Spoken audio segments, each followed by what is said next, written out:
sobre Raspberry Pi. A equipe é formada por Francisco Carlos, Leonardo Gomes e Matheus Damasceno. Neste seminário, nós vamos apresentar para vocês um pouco da história do Raspberry Pi, suas aplicações, sua arquitetura e muito mais. Antes de falar diretamente quando surgiu a sua primeira versão, a gente tem que entender um pouco da motivação dos projetistas. E precisamos voltar um pouco no tempo. Foi em 1981 que uma empresa chamada Acorn ela criou um computador, BBC Micro. BBC, sim, é aquela grande produtora de conteúdo, a BBC, a TV BBC de Londres. Eles estavam com um projeto educacional de criação de tecnologias para a educação. E eles contrataram essa empresa Acorn para desenvolver este computador. A vantagem é que ele era portátil para a época e que ligava em qualquer televisão.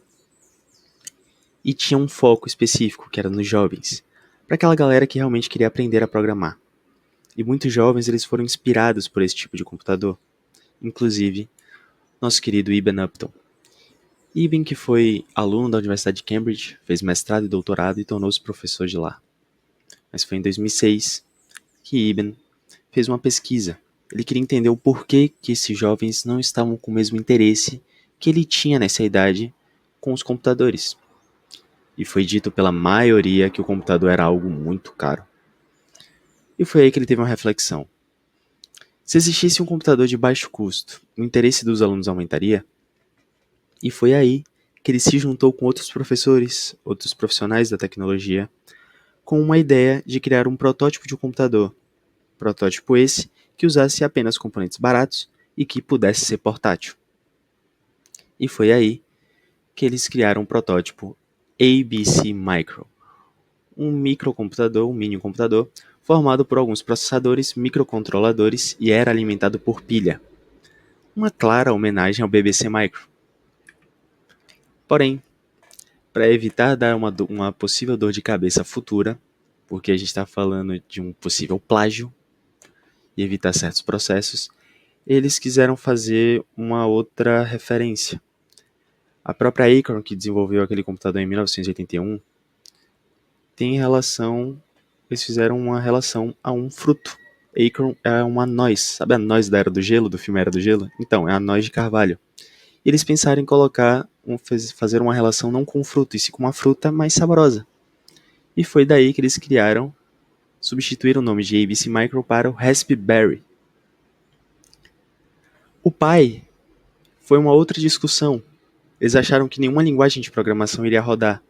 Porém, Eben falou que Python rodaria.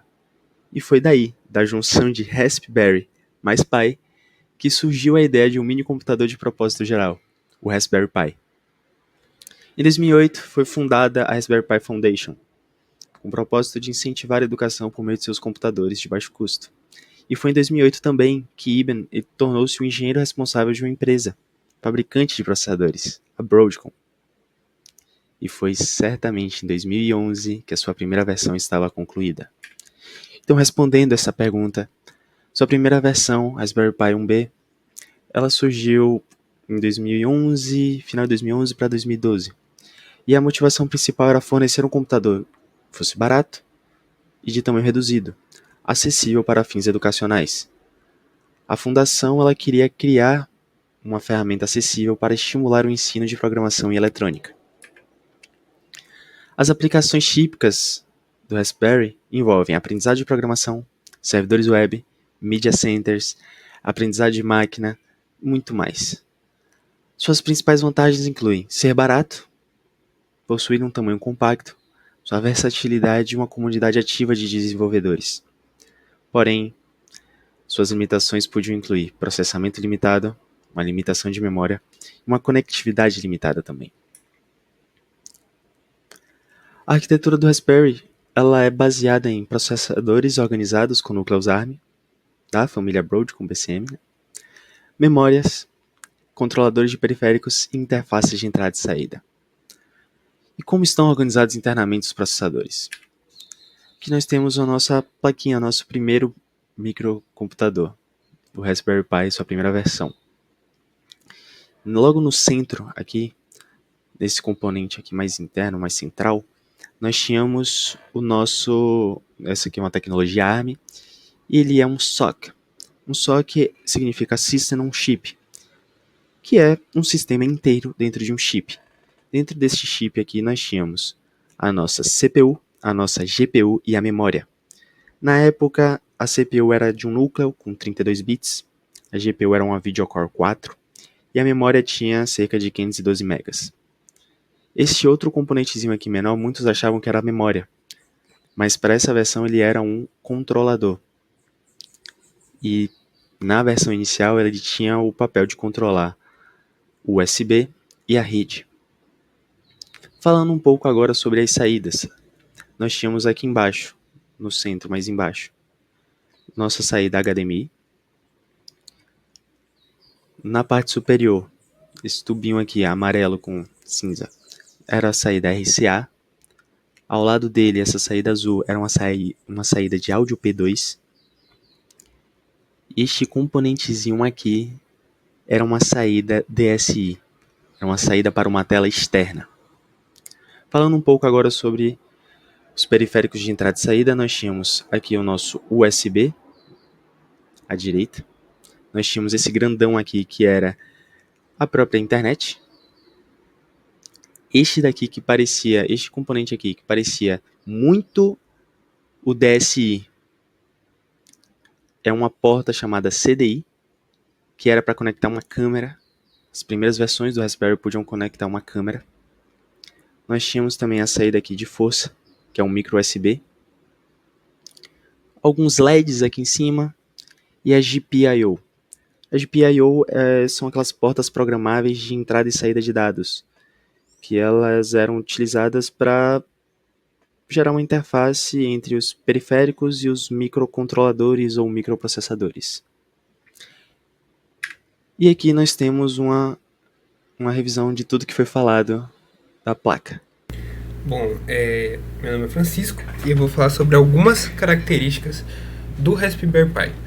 Primeiro ponto, como o processador do Raspberry Pi interage com os sistemas de memória dele, seja uma memória de armazenamento e a memória principal, a memória RAM. Basicamente, essa interação é feita através de barramentos, barramentos de dados. O processador se comunica com a memória RAM dessa forma e os outros dispositivos também. Ele tem uma unidade de gerenciamento de memória chamada MMU, e esse MMU traduz os endereços virtuais pelos programas e coloca nos endereços físicos da RAM.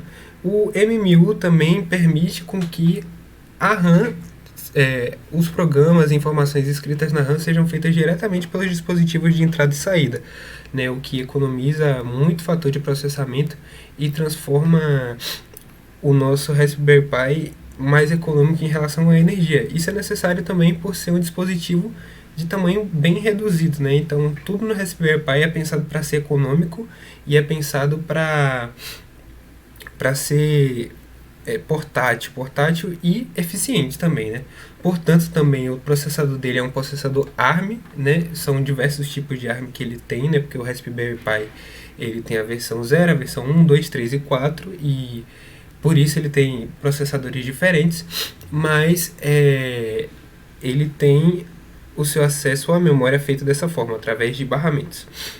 Outra pergunta que é feita, ele tem acesso a registrador de memória principal?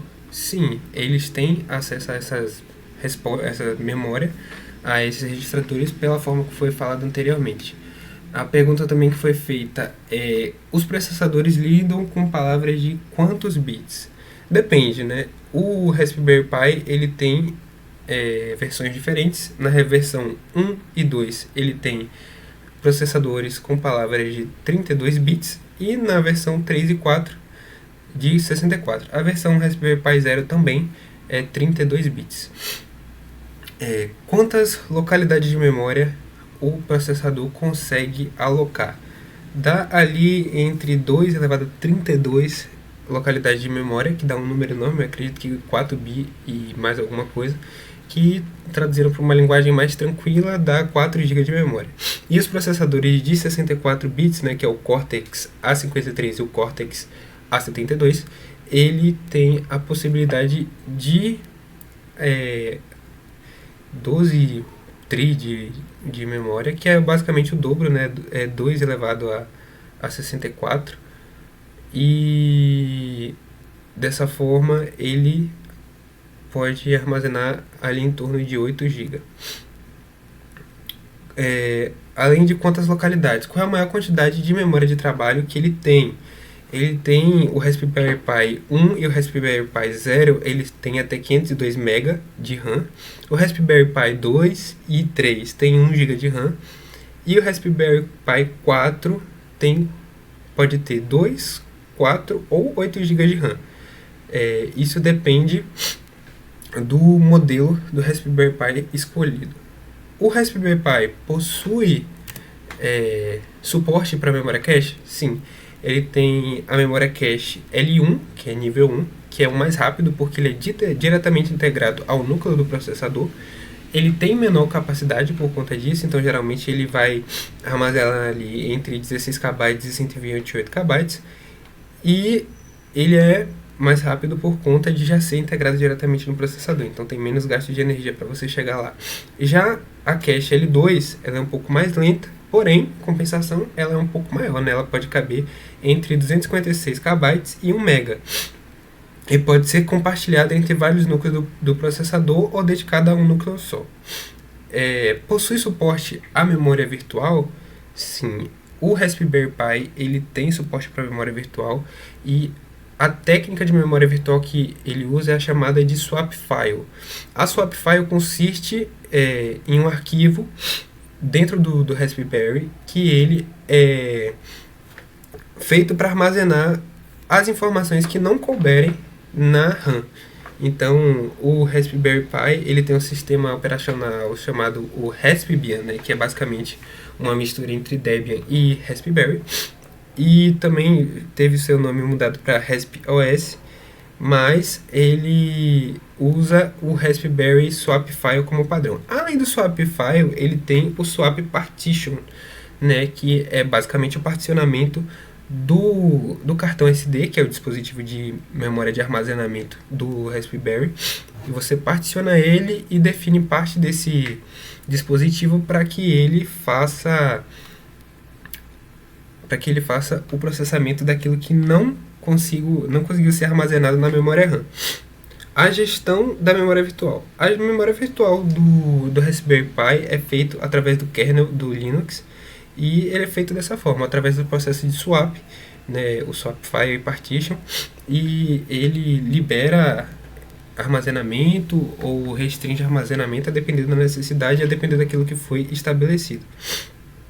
Outra pergunta que foi feita: existem instruções específicas para leitura e escrita de dados na memória principal?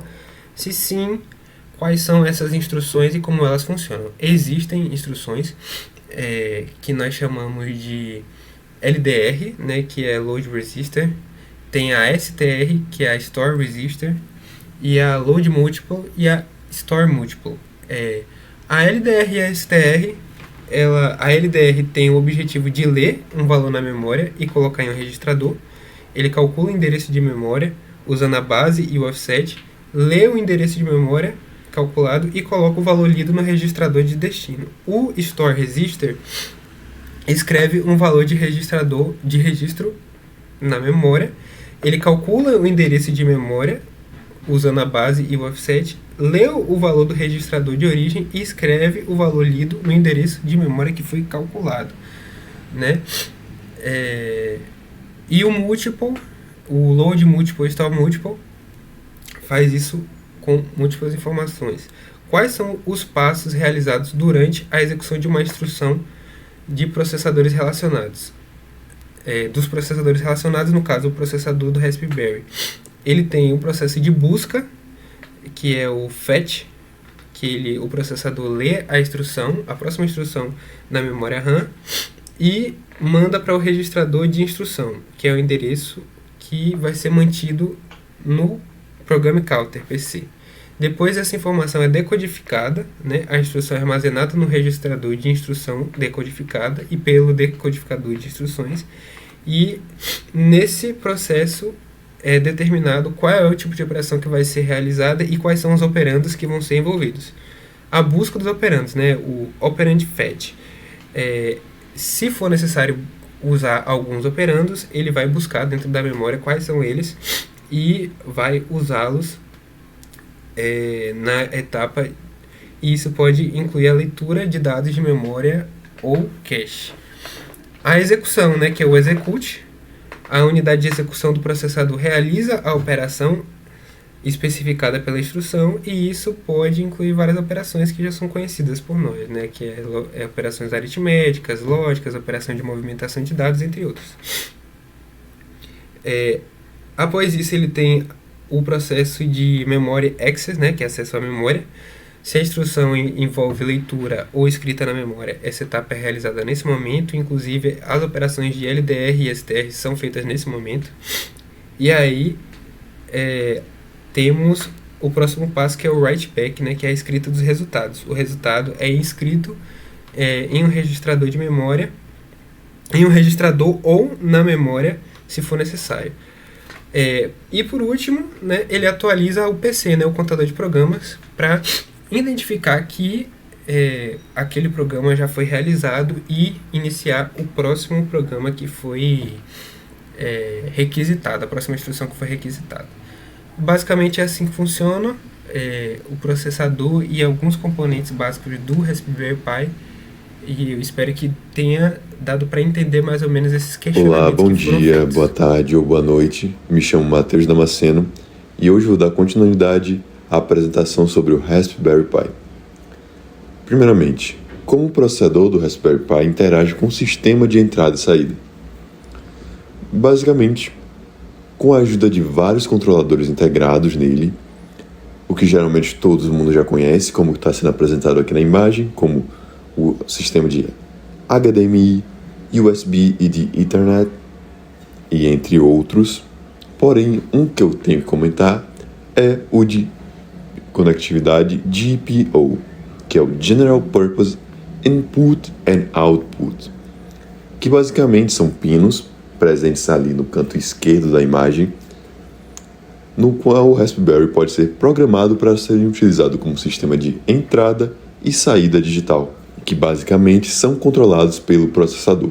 Todos esses componentes só são utilizáveis graças ao processador presente no Raspberry, que através de drives e bibliotecas específicas no sistema operacional permitem com que esses dispositivos funcionem com tranquilidade. Com essa possibilidade da conectividade de diversos dispositivos, pode ocorrer momentos que o Raspberry pode ser configurado para gerar interrupções devido aos dispositivos externos conectados que irão enviar um sinal para o processador para que possa atuar na necessidade que ele foi alertado.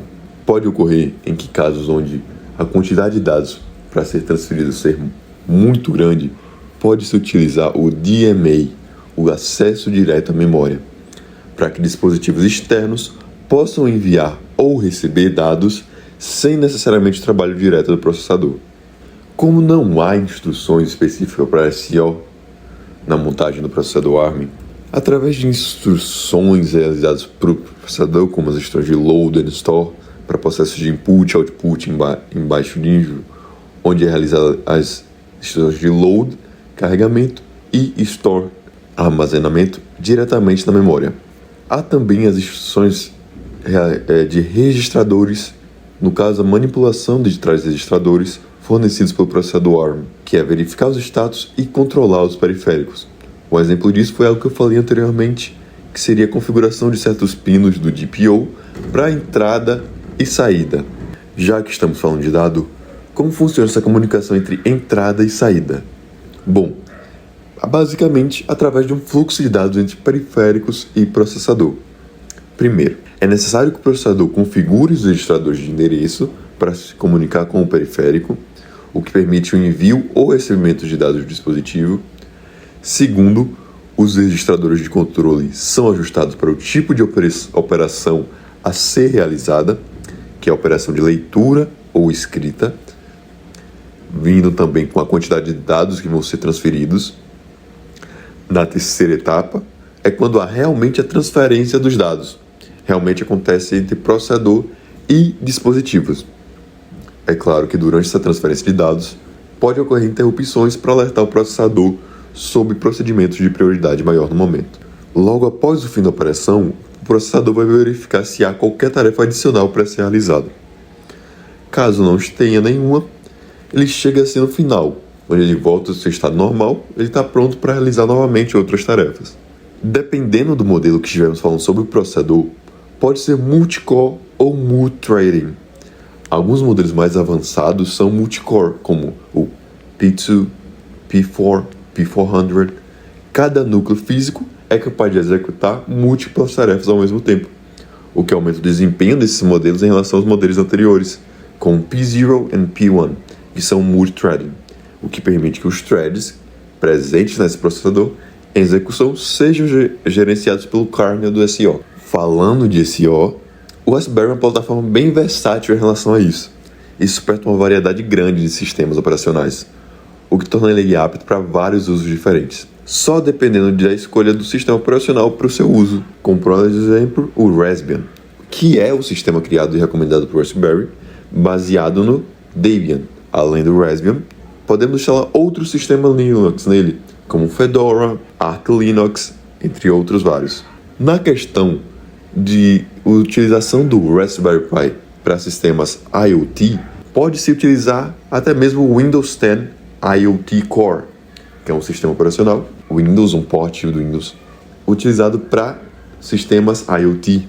Geralmente, os sistemas são instalados a partir de um SD card carregado e inicializado no Raspberry.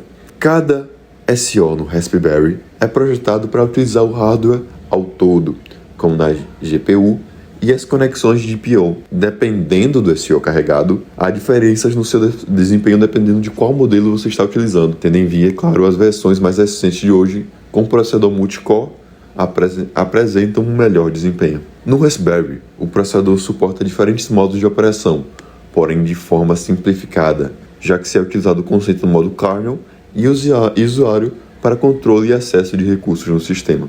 Já que o kernel, o acesso total aos recursos do SO e hardware, pode alterar tarefas críticas do sistema. Em resumo, os modos de operação de um Raspberry Pi são essenciais para garantir a segurança, a estabilidade e o controle eficiente do sistema, permitindo que ele seja utilizado de forma segura em uma variedade de aplicações educacionais, profissionais, hobby.